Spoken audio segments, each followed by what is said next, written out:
네, 안녕하세요. 대기업 시청자 여러분들, 그리고 경인 양행 주주분들. 예, 경인 양행은 국내외 염료 사업을 주 사업으로 영위하고 있는 기업입니다. 이 염료 사업은 옷이나 이불 등에 주로 사용되는 이 섬유 산업과 굉장히 좀 연관이 깊다라고 할 수 있겠는데요.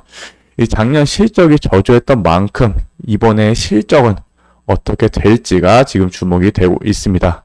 그래서 오늘은 이 실적 관련해서 알아보려고 합니다. 먼저 이 섬유 산업 전망은 어떻게 될지 한번 알아볼 거고요. 이후에 이 실적 전망은 어떻게 될지까지 저와 함께 상세하게 하나하나 알아보도록 할게요. 이 사업 부분은 두 가지로 나누어져 있는데, 일단 뭐 염료 부분이 있고요. 그리고 화학 부분에 특히 이 사카린 부분이 좀 중요하다고 보시면 되겠습니다. 이 사카린 같은 경우는 이 원료 중에 톨루엔이라고 있거든요. 그걸 이제 기반으로 해서 만드는 건데, 이게 이제 설탕 대체제로 좀 많이 쓰여요. 그래서 이 사카린 부분이 약 23.3%의 매출 비중을 차지하고 있다라고 보시면 되고, 그리고 염료 부분은 뭐 제품과 상품으로 이루어져 있는데, 이게 뭐 섬유나 뭐 가죽 제품의 염색에 좀 주로 사용이 돼서 이 부분이 일단 매출의 대부분인 이 73.9%의 내 매출 비중을 차지한다라고 보시면 되고요.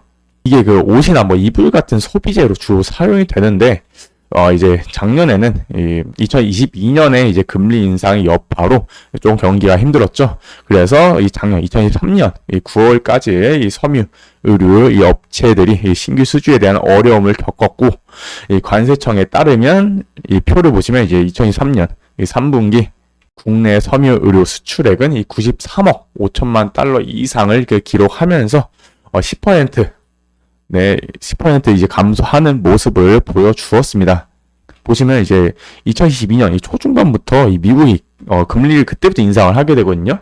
보니까 그때부터 이 수치가 조금씩 이제 꺾이면서 쭉 내려오는 모습 보이실 수 있고, 이 3분기 기점으로는 조금 올라와 주었긴 했는데 여전히 좀 전년 동기 대비해서 부족한 모습을 보여주면서 결국 이 경인양양도 보시면 2022년 대비해서 매출액이 그만큼 좀 줄어들면서 결국 영업이익과 이 당기 순이익이 이 전방 산업이 힘드니까 결국 이 염료에 대한 이 수출이나 뭐 이 내수 부분도 조금 힘들어졌고, 결국 그래서 이렇게 순손실과 영업손실을 기록하는 모습을 좀 확인할 수가 있습니다. 이 부채 비율은 뭐 114% 정도 되고요. 이 유보율은 한 993% 되는데 뭐 양호한 편이긴 한데 그래도 조금씩 좀 올라와 주고 있네요. 그리고 보니까 뭐 PBR 측면에서는 뭐 0.7 정도가 지금 되고 있는데, 보통 1 미만의 기업이 조금 이제 저평가 되었다고는 하는데, 이 부분에 대해서는 일단 좀 적자를 보는 시점이니까 충분히 이 정도 수치는 나올 수 있는 수치라고 생각을 하고 있고요. 배당 수익률이 조금 아쉬운데, 뭐 일단 적자를 봤음에도 불구하고 일단 배당 수익률을 나눠주긴 했는데, 수익이 났을 때도 이 배당 수익률이 그렇게 높진 않았다라는 정도 아시면 되겠고, 일단 이번 해 1분기에 다시 조금 매출액이 돌아서면서 이 당기 순이익과 이 영업이익이 조금 흑자의 측면을 보여주고 있는 모습인데, 현재 이 섬유 산업의 상황은 어떨까요?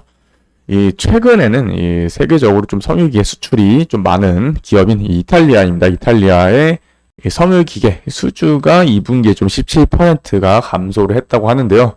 이 전체 주문의 이 86%가 해외 수출입니다.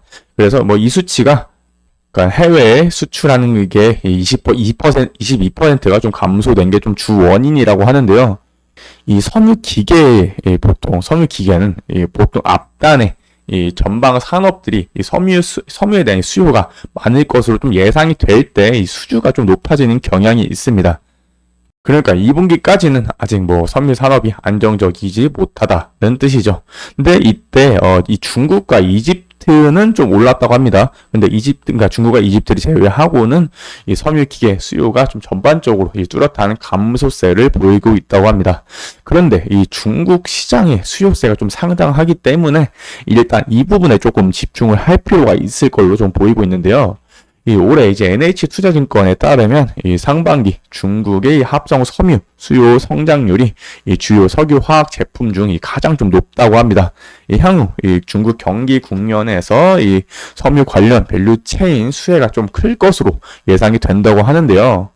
이 합성 섬유의 이 전방 상황은 이제 그러니까 원전 업체 가동률이 좀 완만한 상승세를 보여주고 있는 중이고, 이 최종재 및 이 원재료 재고 일수도 일단 역사적 최저치를 좀 기록한 적이 있습니다. 다만 일단은 조금씩 올라오고 있는 모습을 보여주고 있는데, 근데 이 부분을 일단 하반기가 어떻게 될지 조금 보아야 할 점이라고 생각을 하고 있고요. 일단 보면 이때 뭐 1분기에 조금 이제 최저치를 기록을 하는 모습을 보여주었습니다. 그래서 이 경희 양행도 보면은 그래서 좀 이제 돌아서는 모습까지 확인할 수가 있고, 이후에 뭐 2분기 실적 발표를 아직 하진 않았는데 2분기 실적 발표를 좀 보면서 나중에 이제 하반기가 어떻게 될지 좀 예상을 할 수 있는 측면이니까요. 만약 이후에 뭐 매출액이 어느 정도 느는지와 뭐 영업이익과 당기 순이익은 뭐에 따라서 뭐 영업이익률이 어느 정도가 되는지까지 저와 함께 이후에는 계속 한번 살펴보도록 하겠습니다. 그리고 경영양행은 일단 1분기 이 실적이 좀 양호하게 나왔음에도 불구하고 이제 지난주 월요일 미국의 이 경기 침체에 대한 이슈로 조금 보면은 마이너스 13%, 14% 정도나 좀 떨어지는 모습을 보여주면서 지금 52주 신저가를 다시 한번 좀 돌파해주는 모습을 보여주었는데, 일단 경희양행이 이 소비재와 좀 매우 밀접하게 좀 관계를 갖고 있기 때문에 이러한 모습을 보여주었던 걸로 좀 풀이가 되고 있습니다. 그런데 이 지난주에 이 미국의 경기 지표 중 하나인 이 신규 실업 청구 건수가 또 예상치보다 조금 잘 나와주면서 그 부분에 대해서는 조금 일단락되는 부분인데요. 그럼에도 불구하고 그 이상까지는 아직까지 올라와 주지 않고 있는 모습인데, 이게 앞으로 좀 이 경기 침체 이슈가 조금 아직까지 남아 있기 때문으로 지금 풀이가 되고 있고요. 다만 이 금리를 지금 미국 쪽에서 뭐 이번 9월에 좀 인하가 될 거라는 소식이 조금 있으니까요. 이 부분은 일단 금리 인하가 실제로 나와준다면 이게 경영양행을 포함해서 좀 소비재 부분이 수혜를 좀 받을 수 있는 부분이니까 이 부분 계속해서 저와 함께 체크를 해보도록 할 거고요.